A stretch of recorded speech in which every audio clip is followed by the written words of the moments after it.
Hi guys, and welcome to our three-part mini-series called Sex, Sleep and Sweeping the Floor. Now, amongst all the other changes that will happen when you bring a new baby home, I've picked these three to do this mini-series on because they're three huge changes that happen to your relationship and to everything that happens in your family life as you're using this transition to parenthood and becoming a new family for the first time. My name is KJ, or Kylie Jo. I'm a new parent expert. I'm a bringing baby home educator, a relationship coach, a wife, a mother, but more importantly, I'm absolutely passionate about sharing the knowledge that I have both done in training and also just from real life. I've got twins myself and I survived. Sharing this information with you to make your transition to parenthood smoother and just a lot happier.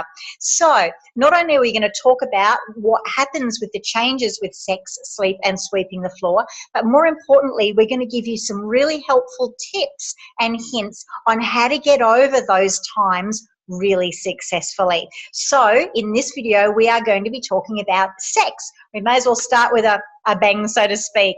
All right, so you've either just had a baby or you're just about to have a baby, but ultimately it's a fantastic, wonderful, marvelous time of life. Congratulations. This is going to be amazing for you guys. So much is going to happen so fast. You thought a year went by fast before having a baby. Wait and see how quick it goes now. And everything will be split into an old life and your new life. Everything that you knew will change, and everything that you are going to now do will change. And the thing with that is that these changes can be huge and monumental, and some of them are going to be great and some of them are going to be a little bit challenging as well. And something that is going to be a little bit challenging and that will probably stop for a little while when you bring a new baby home is sex. So, and remember, I just said it's probably only going to stop for a little while. But just because sex stops doesn't mean your love is broken or your love is sick or your love is dying. There's some really good reasons why you are not going to get down and dirty between the sheets after you have a baby. And it's perfectly normal to have this time that you aren't actually intimate with each other. It's obvious sex is going to take a back seat just for a little while. Now, a lot of people say to me, well, how long is a little while? Actually, usually it's the guys that ask that question. Just how long is a little while? Good question. Do you know, every couple is different, but it is perfectly normal for couples to resume to have sex maybe 6 days after having a baby, 6 weeks after having a baby, maybe even 6 months, or wait for it. Some couples even wait a year, I know, but there's no right and wrong here.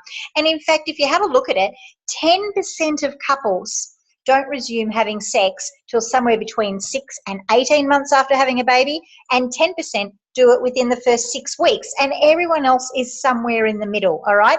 Don't compare yourself to anybody else or your friends or the other people at Mother's Group or anything like that. This is your journey, okay?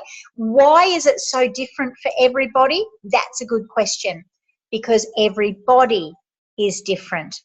And there are three fundamental changes that happen, especially to a woman after having a baby, is there's massive physical changes, hormonal changes and emotional changes.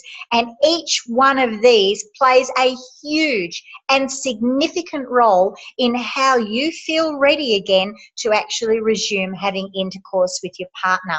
Now, we're not going to touch on those three elements in this particular video, but we go into them in a lot more detail in our other video course called Bringing Baby Home. And we'll talk about it a little bit later, but go to the website and you'll see this course. Absolutely fabulous. But if you want to know more about those changes, you need to do that course. Ultimately, what we want to talk about in this video is some hints and tips on how to get you guys back in the saddle again. Okay, now here's a little bit of an insight. What is the difference between what goes through a woman's mind if you were to say to her, what do you think about resuming sex after having a baby, and what goes through the man's mind on when this should actually happen? All right, this is what women think about having sex after having a baby. Keep up with me here. I'm so tired. I've had someone hanging off me all day. I'm feeling crap. I'm feeling teary. I'm so scared it's going to hurt. I'm leaking like from everywhere. I look so fat. I feel so fat. What if the baby needs me? The baby's going to cry. Is that a baby noise that I heard? I've got too much to do. My brain is just too noisy to relax. I just don't feel like it. Now, if you already have had your baby, you will probably add about another 30 things to that list. But this is the short list on what women think about resuming sex after having a baby. All right, let's look at the list that men think about in relation to having sex after having a baby. Are you ready for their list? When can we have it? All right, now, I'm not being disrespectful to the guys, and whilst that is, mildly funny, there is definitely some truth in the matter that they're very valid reasons both, okay?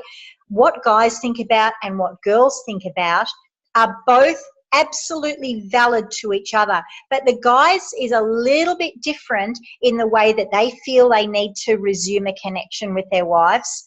And the girls, you guys are a little bit different because you actually have some physical and hormonal, some real things that will stop you from resuming intercourse again.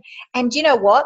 It's when these differences are happening without communication, without an action plan, without some thought going into it, it can create a real divide.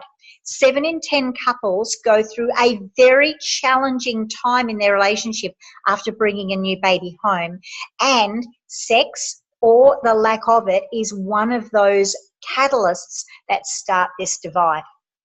Okay, so this video we're going to talk a little bit about sex, okay, how to keep you guys connected together as a couple. So we're going to go through some helpful tips for you. So you ready? Helpful tip number 1, you've got to have the talk. All right, this is probably the most important one, but is the one most couples that I work with just seem to think will be okay. Guys, you can't just cross your fingers and hope that everything's going to happen again and magically 6 weeks after giving birth to a baby, you get the big green light, you're both going to feel like having sex at the same time and everything's going to be back to normal. I wish it was so, but it's not. This is a journey, okay? It's for some, it's a long and winding road, and your road or your journey to go back to having sex after having a baby might look like this road, or it might be a little bit more bumpy, a little bit more dry, a little bit more desolate like this road, or it might be completely complicated like this road. But it doesn't matter which one of those roads you are. They're all completely normal. But we've got to actually have the conversation about this in order to navigate the road and to get you from A to B. Did you know that less than 50% of couples talk about sex after having a baby? Now, that's amazing because this is one of the most important key issues for you guys to remain connected as a couple. So I don't want you to be one of the less than 50% that do. I want you to be one of like the 100% that do. You guys have to create an action plan, okay?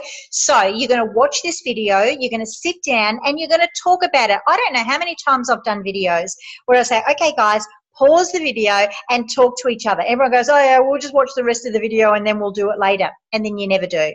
Guys, I've done videos before. I know that you don't do it. But I'm going to ask you guys to not skip this first step. And the reason it's the first step is because it's the most important step. You guys need an action plan. You guys need a roadmap on how to navigate your way from A to B.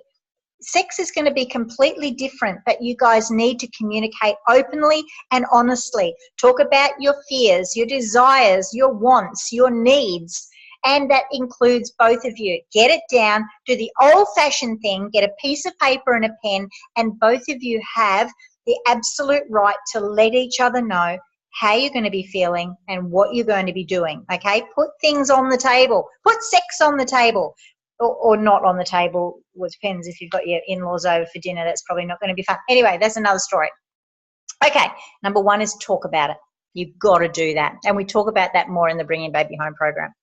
Number 2, you've got to get the go-ahead before you give the go-ahead. You've got to get your doctor or your OB-GYN or whatever. You've got to get whoever's been looking after you in a physical sense to give the go-ahead that it is okay to resume intercourse. It's really, really important that you've got to tick things off. I mean, have you had a vaginal delivery? Have you had a C-section? Are you still bleeding a little bit? Is there still pain? Was there tearing? Did you have an episiotomy? There's a lot of things, there's a lot of factors that are going to determine when you can actually have intercourse again. So absolutely, number 2, make sure your doctor says it's A-OK to get going again.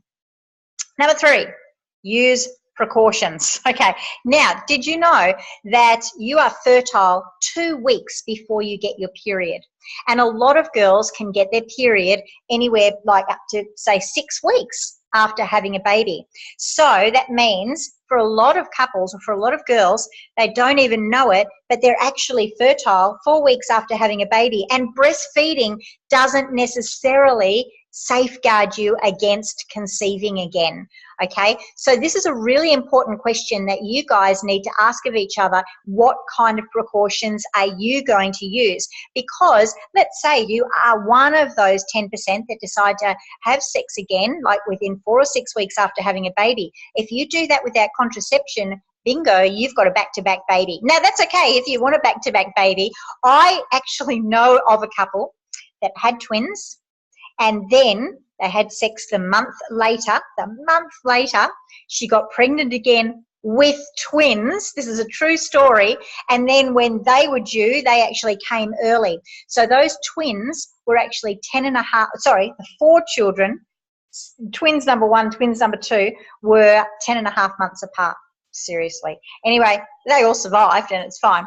But you guys, you got to discuss contraception. If you are breastfeeding, you can't take an estrogen-based contraception, so you've got to think about that. Condoms, whilst they're a good barrier method, maybe not as safe as you want them to be. There is a mini pill, there's all sorts, but you've got to discuss it together with each other and discuss it together with your doctor. Okay.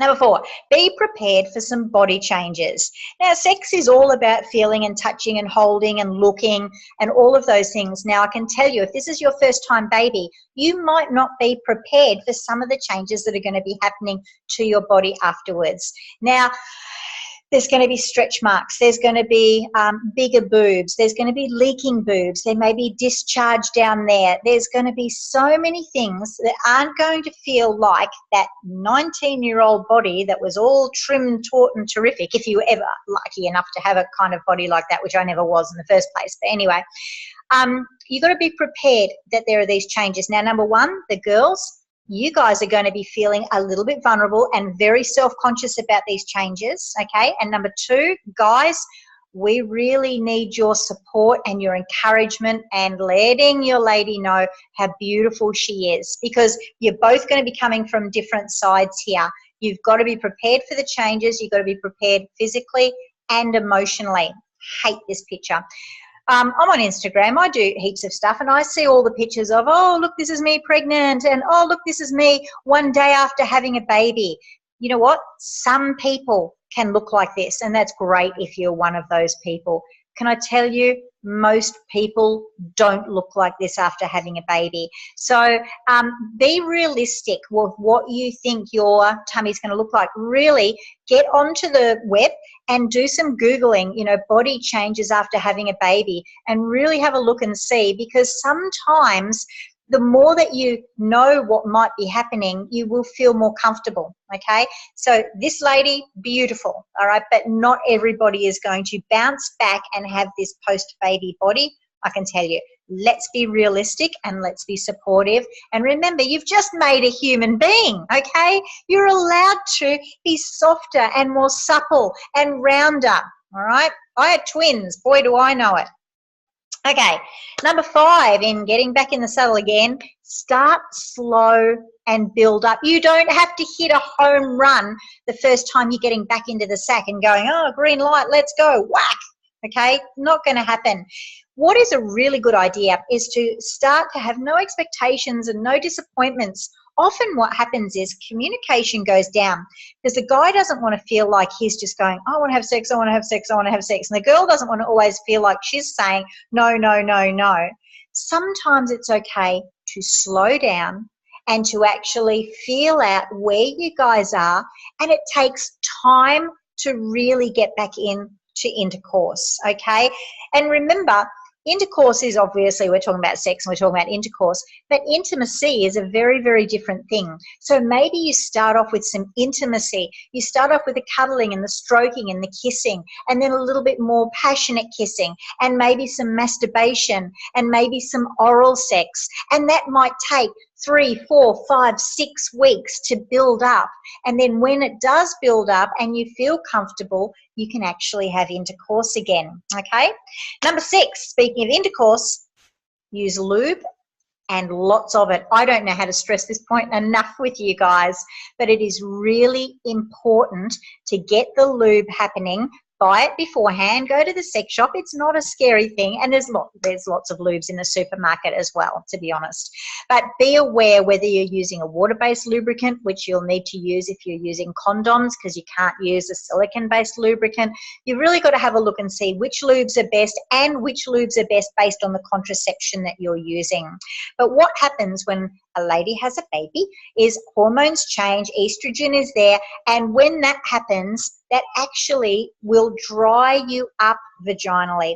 And so it's not that you're not getting turned on or that you're broken or something isn't working right anymore.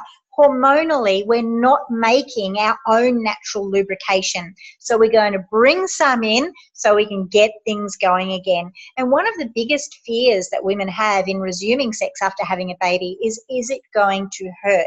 Now, if you haven't got a lot of lubrication, it probably is going to hurt. So until such time that your body is making it naturally, let's get some and let's add it to the whole thing. And you know what? It can be very nice. You can get a nice lube that can actually double as a nice body massage. You never know. Play with this. Sex should be fun. Okay, speaking of fun, number 7 is use foreplay and lots of it. Now, I know that you're going to be so inundated with this baby and you're not going to have a lot of time for sex like you used to, and you're going to go, oh my gosh, I'm not going to have time to do this whole foreplay thing.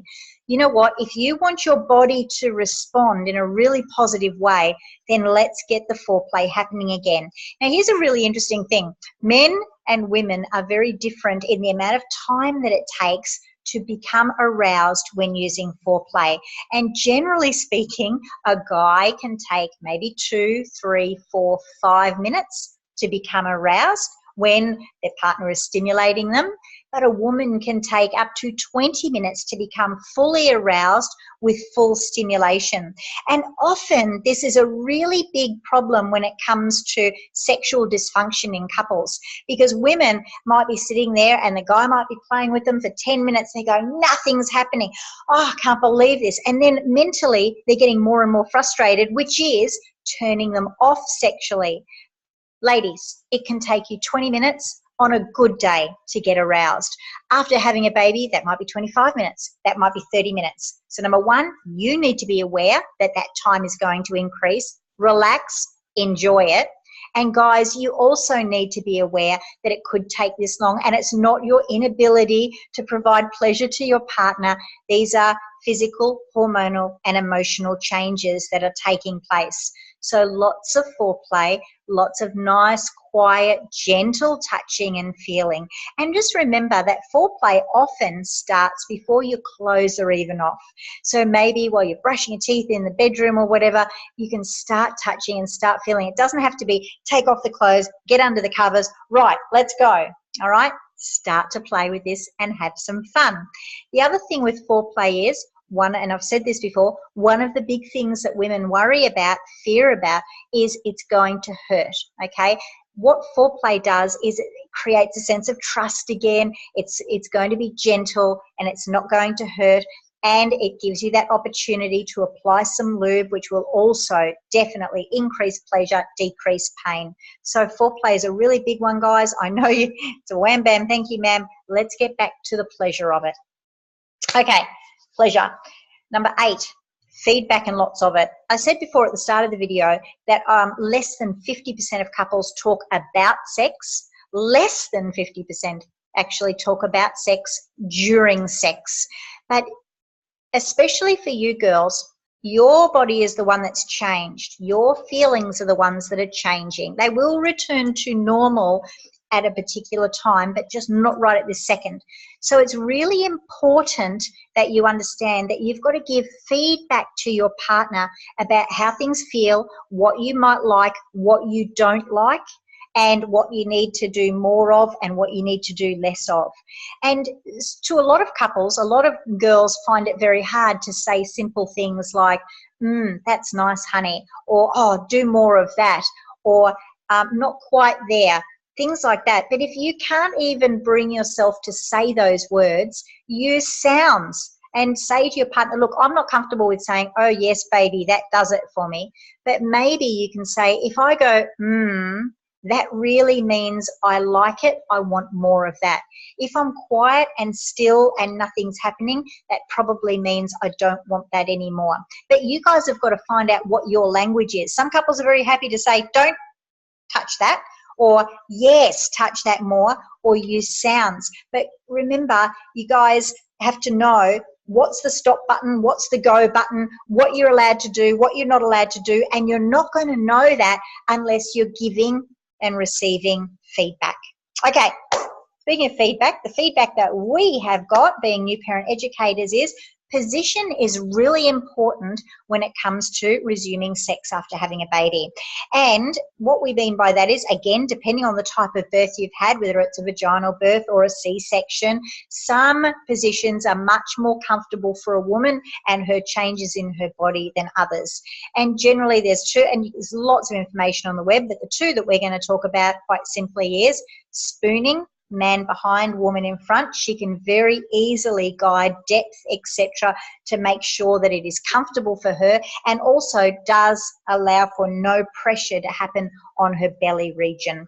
Okay, the other one is woman on top. Again, she can guide and she can control what's happening. But they're the two that are really good. You go straight back into missionary or anything like that, it can create a little bit too much pressure on the lady, therefore making her feel uncomfortable, therefore making sex the non-pleasurable experience that we're hoping that it will be again for you guys.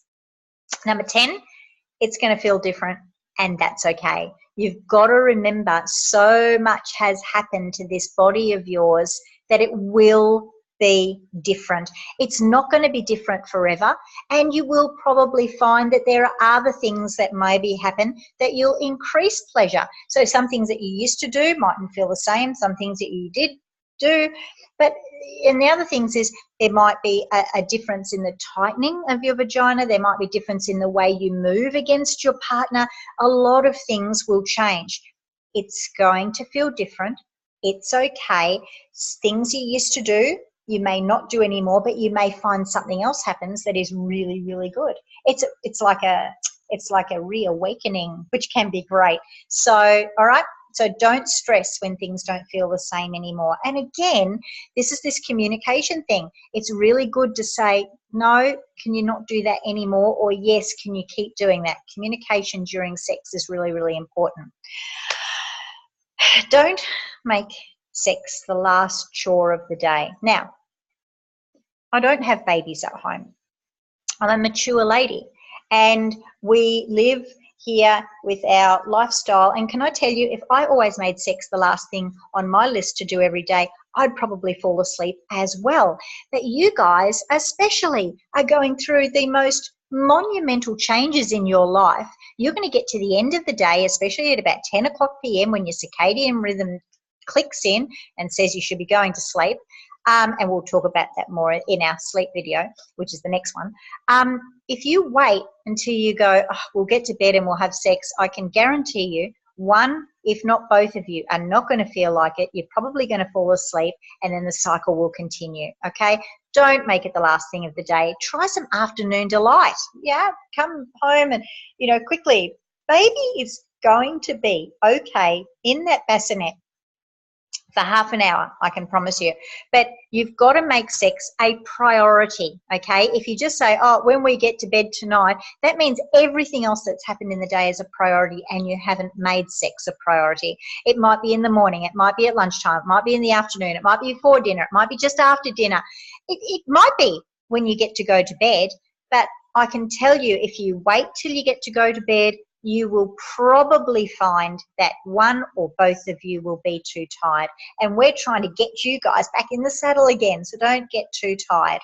All right, then number 12 is to talk it through. Now, this is the feedback session, guys. Now, remember, less than 50% of people like to talk about sex before they have the baby, so they don't even want to talk about it as an action plan. They definitely don't want to talk about it during sex, and most couples don't like to have a feedback session afterwards. But I'm going to ask you guys to have a feedback session afterwards, because you need to know what worked and what didn't, what you want more of, what you want less of, what worked, what didn't work. Your partner is not a mind reader. They don't know what feels good to you, okay? I'm going to give you an example. It's not about sex. It's about a hairdresser, actually. And I remember my hairdresser, when she washes my hair, she does that whole head massage thing for about like 2 minutes, which I love. It's my favorite thing. And anyway, I remember she couldn't wash my hair that day, so she got somebody else to wash the hair. And they tried to do the same thing. And she was hurting me. It was like she was putting her thumbs through my brain. And it was funny because I didn't want to upset her by saying anything. So I'm sitting there, and every time she went like this, I'm thinking, oh my gosh, my scalp's about to come off. And then eventually I'm thinking, I mean, I know how to do this stuff. You know, we work in psychology. And I said, oh, honey, can you just do that a little bit softer? It's just a little bit hard. And she went, oh, sorry. And then she went softer. And man, it was fabulous. But how many times don't we say something because we're too afraid of hurting the other person's feelings? But you know what? By protecting the other person's feelings, you're hurting yourself. Talk together, all right? Talk about the things that matter to each other. That is a sign of a great relationship.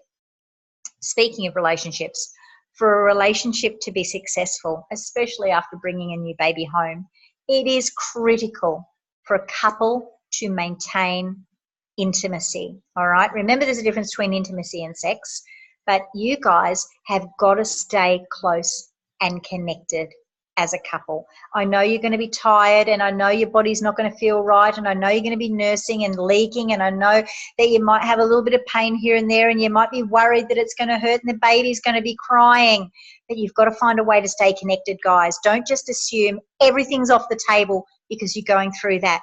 Find alternatives until you can find the right time to resume normal intercourse again. Guys, you are a couple first and foremost, not just a couple of parents. Nurture your relationship as a couple. We want you having another baby and another baby, and you're only going to do that if you've got a great relationship. So, sex after baby. Remember, the changes don't last forever. Remember, rest. If you rest, you'll feel more like sex, but we'll talk about that in the next video. Be understanding with each other. Communicate before, during, and after. Go slow, use lube, lots of foreplay, great positions, and keep talking about how you are feeling. It's really important. Okay, did you know that the top 6 issues couples fight about, especially after having a baby, there they are there, and look at that, sex is number 4. And we have just touched on this in this video. There are all these others, there's 6, but you know what? There's about 14 things that happen to couples after having a baby that you have no idea are going to happen until it does happen. And we talk about those in the Bringing Baby Home program. All right, this is an unashamed plug. The Bringing Baby Home program is a video series that we've done and put it together. You can get it at relationshipafterbaby.com. It focuses on strong couples staying strong, okay? It's not therapy. It's not for couples in trouble. It's for all couples that are either thinking of having a baby, having already had one, up to about kids with about 3 years old. All right, it's been around, the program's been around for over 20 years. It's in over 15 countries. Hospitals, maternity hospitals, doctors, psychologists all recommend it. It is absolutely fabulous. And if you go to the website down there, relationshipafterbaby.com, you'll see it. It's under $200 for 14 videos that you do as a couple together at your own pace and in your own time. It's really easy. But most importantly, it is designed to keep couples in love after they bring a baby home, because you're about to fall in love with a new little person. We want you to create a family unit whilst maintaining your specialness as a couple. All right. I hope you enjoyed that video. That's sex, okay? Now our next video is about sleep, and the one after that is sweeping the floor. So I hope you will join me at those ones. But thank you so much for listening, and we'll see you in the next video.